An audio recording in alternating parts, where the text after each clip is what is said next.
Bandardewa press ক্লাবত সীমান্তকাম্য বিকাশ সমিতিৰ সংবাদমেল। অৰুণাচলিক অসমৰ লখিমপুৰ জিলা তৰাজুলিৰ অন্তৰ্গত জয়পুৰ এনচিৰ প্ৰায় ৪৬ বিঘা মাটি বিক্ৰী কৰা সন্দৰ্ভত সংবাদমেলৰ আয়োজন কৰে। ১৯৯৯ চনতে স্থাপন হোৱা সীমান্তগ্ৰাম্য বিকাশ সমিতিখনে অসম অৰুণাচল সীমান্ত টানিহাপা জয়পুৰ এনচি অঞ্চলৰ প্ৰায় ৪৬ বিঘা পাহাৰৰ মাটি হাবি জংঘল কাটি খেতি কৰি আহিছে যদিও মাজে সময়ে একাংশ অৰুণাচলীয়ে খেতিসমূহ কাটি ধ্বংস কৰিছিল। দুয়োখন ৰাজ্যৰ সীমান্ত অঞ্চলৰ আৰক্ষী তথা প্ৰশাসনে মিলিত হয়। কিন্তু দুখৰ কথা যে কিছুদিন আগতে তেওঁলোকে মাটিখিনি এজন অৰুণাচলীক বিক্ৰী কৰা বুলি ওলোৱা বাতৰি সন্দৰ্ভত আজি এইদৰে সংবাদমেলৰ আয়োজন কৰিলে। ২০২২ চনত পঞ্জীয়ন লাভ কৰা সীমান্ত গ্ৰাম্য বিকাশ সমিতিৰ সভাপতি সম্পাদক সহ প্ৰায় সকল উপস্থিত থাকি সংবাদমেলৰ সম্বোধন কৰি স্পষ্ট কৰি দিয়ে যে তেওঁলোকে হাবি জংঘল কাটি দখল কৰি অহা মাটিখিনি এতিয়াও কোনো অৰুণাচলীক বিক্ৰী কৰা নাই আৰু বিক্ৰী কৰাৰ কথা আহিবও নোৱাৰে। নিউজ ডেস্ক ৰিপৰ্ট, ৰাজ্যৰ বাৰ্তা।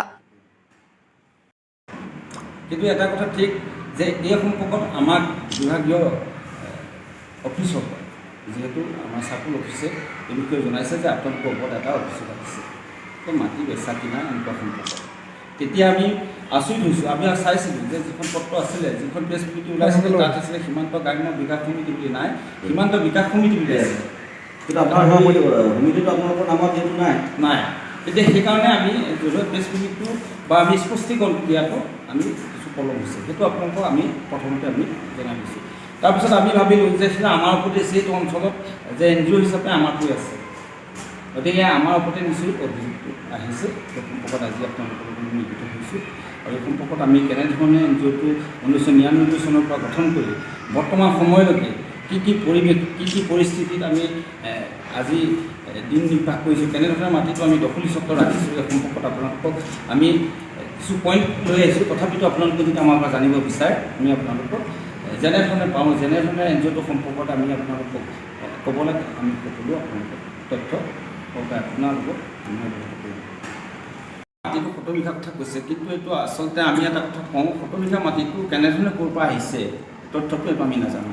যিহেতু আপোনালোকে জানে যে অসম অৰুণাচল এটা বিবাদমান এটা অঞ্চল, যিহেতু আমি তাত দখলী স্বত্বটো ৰাখি আছোঁ যদিও আজি আমি বিভিন্ন সময়ত জৰুৰী কাৰ্যসূচী কৰিছিলোঁ, তাত কিন্তু আমাৰ 46 বিঘাহে তেওঁলোকে আনুমানিক কৈছে। চাৰ্কুল অফিচে নহয়, এইটো আমি যিটো চাৰ্ভে কৰিছিলোঁ, আমি 3বাৰ জৰুৰী কাৰ্য কৰাইছিলোঁ। কিমান কিলোমিটাৰ, কিমান বিঘা? 46 বিঘা আনুমানিক। 70 বিঘা যিটো কথা ওলাইছে, 70 বিঘা মাটিটো ধৰক 46 বিঘা যিটো আপোনালোকৰ আছিলে সেইটো অৰুণাচলৰ জন্য দিয়া হয় নেকি? নাই, আমিতো কাকো দিয়া নাই। যিহেতু আমি মাটিটো বিভিন্ন সময়ত আমি খেতিপথাৰ কৰি আহিছোঁ আৰু আমি মাটিটো সময়ে সময়ে আমি মানে ধৰক তাত কিছু কৃষি কৰ্ম কৰোঁ, তেওঁলোকে অনিষ্ট কৰে, তেওঁলোকৰ লগতে বৰ্তমান সময়ত আমাৰ তেনেধৰণে আছে আৰু আমি এতিয়া ৰিচেণ্ট আমি খেতিপথাৰ কৰিম বুলি আমি আগবাঢ়িছোঁ। এতিয়া 70 আপোনাৰ আমি যদি তামোল পুলি কল পুলি গছ পুলি কিবা লগাওঁ তেওঁলোকৰ ৰাতি কাটি পেলায়। গতিকে অসম চৰকাৰে কোনো তত্ত্বাৱধান কাম নকৰে। 3বাৰ জইন কৰিলোঁ, 3বাৰ জইন কৰাৰ পিছতো অসম চৰকাৰে আমাক এখন টকা নিদিলে। সেইটো কাৰণে আমি NGOটোৱে কোনো ধৰণৰ আমি লোন বা কিবা আজিলৈকে কোনো গভৰ্ণমেণ্টৰ পৰা নাপাওঁ। অৱশেষত আমি আকৌ চেষ্টা কৰিছোঁ যে খেতি এটা কৰিম বুলি। খেতিটো কৰিলে কিবা আকৌ তেওঁলোকে কাটি চেণ্ট্ৰেল দিছিলে দিয়া নাই, তাৰমানে বাতৰিটো মিছা। তাত নটাৰী কিবা ওলাইছে বুলি ক'লে। কিবা নটাৰী কৰা হৈছে নেকি অৰুণাচলৰ? আমিতো অৰুণাচলত লটাৰী কৰা নাই, যিহেতু এজনক আমি লটাৰী দিছোঁ যে যিহেতু তেওঁ আমাৰ সদস্য, গতিকে আমাৰ এজন সদস্যক আমি মাটিটো খেতি পথাৰ কৰিবৰ কাৰণে যে যিটো অৰুণাচল নে অসমৰ? অসমৰ। কিয় অৰুণাচলী আন্দোলনত কাম কৰে নেকি? সেইটো আমিতো এইটো বিদিত নহয়, কোনোবাই অৰুণাচলৰ লগত কাৰোবাৰ লগত মিলি থাকিব। যিজন মানুহ আপোনালোকে দিছে সেই মানুহজন অৰুণাচলী ধৰক সেই মানুহজনৰ লগত যিজন এজন অৰুণাচলৰ বিশিষ্ট ব্যৱসায়ী বা তেওঁলোকৰ উদ্যোগপতি তেওঁ আছে নেকি? সেইটো আমি নাজানো আৰু সেইটো থাকিলেও সেইটোতো আমিতো নাজানিম যে আমাৰো এতিয়া কাৰো লগত কেনেধৰণৰ টাৰ্মছ আছে সেইটো আমি নিজে জানো, প্ৰত্যেকজনে জানে। গতিকে এইটো তেওঁ কাৰোবাৰ লগত যদি মিলো আছে, কাৰোবাৰ যদি অৰ্থনৈতিক বা টকা পইচা সংগ্ৰহ কৰিছে কেনেদৰে সেইটো আমি বিদিত নহয়। একাংশ ৰাইজে আকৌ এই তেনেধৰণৰ অভিযোগটো আনিছে যে মাটিটো যিসকলে অভিযোগ কৰিছে বুলি আমি জানিছোঁ যে সেইসকল এটা সময়ত আমাৰ সদস্য আছিল, যিকেইজন ব্যক্তিয়ে আপোনালোকৰ ওচৰতে হওক প্ৰশাসনৰ ওচৰতে যি অভিযোগ দিছে তেওঁলোকে এটা সময়ত আমাৰ কৰ্মী আছিল কিছুমানে স্বাস্থ্যজনিত কাৰণত কিছুমানে NGO আমাৰ এই সমিতিৰ ছ'চাইটিৰ ভাৱমূৰ্তি ম্লান ঘটায় যে বিভিন্ন সময়ত অসামাজিক কামতো তেওঁলোক লিপ্ত হৈছে নাথাকোঁ বুলি তেওঁলোকে ওলাই যোৱাৰ পিছত আজি আমাক লৈ পেলাই তেওঁলোকে যিহেতু দেখিছে এটা কথা আপোনালোকক ক'ব লাগিব যে আমি অসম চৰকাৰৰ লগত লাগি এতিয়া শেহতীয়াকৈ মিছন বসুন্ধৰাৰ জৰিয়তে আমি জৈৱ কাৰ্য সম্পূৰ্ণ কৰা মাটিটো কেনেকৈ আমাৰ দখলত অসমৰ দখলত আহে তেতিয়া তেওঁলোকে দেখিছে যে এই মাটিটো আগতে তেওঁলোকে একো ইয়াত কাম নহয় বুলি যিহেতু ওলাই গ'লে এতিয়া দেখিছে যে অসম চৰকাৰ তত্বাৱধানত তেওঁলোকে জৈৱ কাৰ্য কৰাইছে বিভিন্ন সময়ত আমি প্ৰশাসনক তাত ডিষ্ট্ৰিবিউচন কৰাইছোঁ তাৰপিছত দেখিছে মাটিটো নিশ্চয় ইয়াৰ পৰা লাভ হ'ব যে এটা সময়ত এৰি থৈ আহিলোঁ এতিয়া আমাৰ হয়তো লোকচান হ'ব গতিকে তেওঁলোকে কেনেধৰণে আমাৰ ভাৱমূৰ্তি ম্লান ঘটাই পেলাই কেনেধৰণে তাতো দখলী সূত্ৰটো ৰাখিব পাৰে তেওঁলোকে চেষ্টা কৰি আছে বুলি আমাৰ মানে ভাৱ আপোনালোকে হেৰি চেপাকান্ত বৰা তেওঁৰ নাম তেওঁক আমি দিয়া হৈছে ভৱিষ্যত আপোনালোকৰ পৰিকল্পনা কি হয় ধৰক আপোনালোকৰ অনুষ্ঠানে যিহেতু এই মাটিখিনিৰ প্ৰসংগত যিহেতু আজিলৈকে কাগজ পাতি কলমে আপোনালোকৰ নামত অহা নাই পৰৱৰ্তী সময়ত আপোনালোকে কি ধৰণৰ কাৰ্যপন্থা হাতত ল'ব এই বিষয়টো এনেকুৱা হ'ব এই বিষয়টো ধৰি লওক আজি আপোনাৰ বৰ্ডাৰ যদি ক্লিয়াৰিফিকেশ্যন হৈ যায় হয়তো মাটিটো অৰুণাচলত যাবলৈও আছে কেলৈ হ'ল কি মানে যদি বাইছত আসাম অঞ্চলৰ যেতিয়া বৰ্ডাৰ ক্লিয়াৰিফিকেশ্যন হ'ব তেতিয়া হয়তো মাটিটো অৰুণাচলৰ আণ্ডাৰত যাব গতিকে আমি তেতিয়া কনফাৰ্ম নহওঁ যে মাটিটো অৰুণাচলতে যাব বা অসমতে যাব যিহেতু অসম চৰকাৰে কোনো আজিলৈকে আমাক প্ৰাধান্য নিদিলে যিটো বস্তু এনেকৈ তেওঁলোকে মাটি টকা দিলে নাই তেওঁলোকে আমাক কিবা ৰাজহলৈ আমাৰ পৰা একো নহ'ব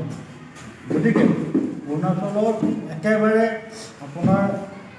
এই কানিয়াপা গাঁওখনৰ একে ৪৩ চুকৰ মাটি যিটো মাটিত নেকি কালি আমাৰ প্ৰশাসনৰ যাবলৈ ধ্বংস কৰি মাটিটো লৈছিল তাত আৰু এটা কথা ওলাইছে তেওঁলোকে যিটো পিলাৰ আছিলে বুলি কৈছিল সেই পিলাৰটো সেইটো বুলি এটা কৈছিল আমি পিলাৰটো কিন্তু আমি 99ৰ পৰা এতিয়ালৈকে আমি ইমান বছৰ হ'ল তাত আমি গৈ থকা হাবি জংঘল কাটি খেতি বাতি কৰি থকা আমি পিলাৰ কিন্তু দেখি পোৱা নাই সেইটো সম্পৰ্কত আমি নাজানো তেওঁলোকে জানে যদি তেওঁলোকক আমি জানো যে কেনেধৰণে পিলাৰ আছিলে কি কৈছে আপোনালোকে মানে ক'ব বিচাৰে যে সেইটো অসমৰ মাটি নহয় অৰুণাচলৰ মাটি এতিয়া আৰু এটা ইম্পৰ্টেণ্ট কথা যাব কি আপোনালোকৰ দখলত থকা মাটিখিনি তো সেইটো নকয় তেওঁলোকে আজৰি এইজন SSC নহয় আগতে বাইদেউ কি বাইদেউৰ নামটো আছে কি বাইদেৱে কিন্তু এই ক্ষেত্ৰত আমাৰ লগত ওতপ্ৰোতভাৱে জড়িত হৈছে তাত যিহেতু আমি এটা খেতিপথাৰ ৰখিবৰ কাৰণে এটা ঘৰ বনাইছিলোঁ সেইটো তেওঁলোকে জ্বলাই দিলে তাৰপিছতে আমি এখন চাইনবোৰ্ড আমাৰ স্থায়ী চাইনবোৰ্ড এখন আমি অৰুণাচলী জ্বলাই আচলতে আমাৰ মানে ভাৱ হয় আৰু তাততো অন্যায় নকৰিব তাৰপিছত চাইনবোৰ্ডখনো লৈ গৈছে এজন মানে কি তাজুক নহয় তাজুক নামৰ এজন ব্যক্তিয়ে চাইনবোৰ্ডখন JCB লগাই চাইনবোৰ্ডখন তেওঁ ঘৰতে আছেগৈ আমি পুলিচত মানুহজনৰ নামটো কি বুলি ক'লে আৰু এই সম্পৰ্কত আমি SSC বাইদেউক জনোৱা হৈছোঁ তেওঁলোকে তৎক্ষণাত তাত গৈছে আৰু হেৰিয়া এই বিপুৰীয়া আমাৰ OC গৈছে বানৰটো ICT গগৈ কি গগৈ আছে তেখেতো গৈছে তেখেতলোকে লগে লগেতো হস্তক্ষেপ কৰিছে তাত গৈ পেলাই অনুসন্ধান কৰিছে আৰু আমাক সহায় কৰিছে আৰু এইটো ক্ষেত্ৰত কিন্তু আমাক সেই বাইদেউগৰাকীয়ে প্ৰত্যেকটো মুহূৰ্তত কৈছে যে এইটো মাটিটো আপোনালোকেহে ৰাখিব লাগিব ইয়াত চৰকাৰে কামবোৰ কৰি থাকিব কিন্তু মাটিটো দখলী স্বত্বটো যদি আপোনালোকে এৰি দিয়ে তেতিয়াহ'লে কিন্তু অৰুণাচললৈ যাবও পাৰে গতিকে আপোনালোকে দখলী স্বত্ব নেৰিব সেই ক্ষেত্ৰত বাইদেৱে আমাক পৰামৰ্শ দিছিলে আৰু আমি বাইদেউ পৰামৰ্শ বুলি নহয় আমি আমাৰ মাটিটো যেনেধৰণে অসমত থাকক সেইটো আমি প্ৰত্যেক মুহূৰ্ততে 99ৰ পৰা আজিলৈকে আপোনালোকে চাওক 99 কিমান বছৰ হ'ল আমি এই দখলী স্বত্বটো ৰাখি আছোঁ যিহেতু আমি হাবি কাটোঁ তাত তামোল পুলি ৰুওঁ কল পুলি ৰুইছোঁ মাহ খেতি হালধি এনেকুৱা কিছুমান আমি অস্থায়ী খেতি কৰিছোঁ আৰু এই তামোল পুলি ৰুইছিলোঁ স্থায়ীভাৱে সেইটো গছ জংঘলৰ মাজত ৰাখিছোঁ সেইবোৰ হাবিজন প্ৰদান দিছোঁ যেতিয়া অলপ ডাঙৰ হৈ গ'ল তেওঁলোকে কিন্তু কাটি শেষ কৰিছে আৰু সেইটো সম্পৰ্কত আমি বাইদেউকো দেখাইছোঁ আৰু এইটো সম্পৰ্কত বিভিন্ন সময়ত যিবোৰ আমাৰ তাত মানে পৰিস্থিতি উদ্ভৱ হৈ আছে অৰুণাচলীৰ লগত তেতিয়া দুই পক্ষ কিন্তু আশোক মীমাংসাও আহিছে যে প্ৰশাসন তেওঁলোকৰ প্ৰশাসনো গৈছে আমাৰ প্ৰশাসনো আহিছে যে প্ৰত্যেক মুহূৰ্ততে আলোচনা কৰিব বিচাৰে কিন্তু তেওঁলোকে মানি নলয় আমাক কিন্তু এটা কথা আছিল আমি বাইদেউক এটা কথা ধন্যবাদ দিব লাগিব তেখেতে আমাক কৈছে যে